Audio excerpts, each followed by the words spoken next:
I think one of the barriers that we experience is that patients are being seen as being biased or having interests. And that of course hinders the process, because there's always an argument to claim that somebody is being influenced by anyone.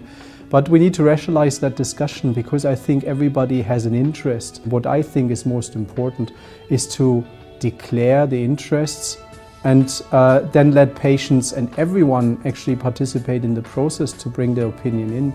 That really helps a lot. So there are barriers, but once you start engaging, once you start rubbing shoulders with the payers, the regulatory bodies, you find one big lesson. They're very anxious to help you. They're very anxious to try to involve you. They are not dismissive.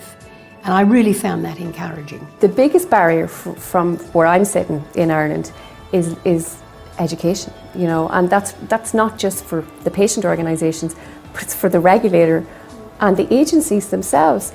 You know, they need to be educated on why it's important to have patient involvement in HTAs. And again, that's the brilliance of EUPATI coming at this time for Ireland and for all of the countries in the EU, because we need some help in terms of how we communicate that message to the HTA agency so they reach out and bring the patients in a systematic way. We have to communicate the value of patients being involved in the process to those regulators, to the governments, to the decision makers. And on the other side of that coin, we also have to communicate that to the patient leaders, why it's important for them to be involved in the HTA process. And I take that a step further, why it's important for them to be involved in the medicines development process from the very beginning.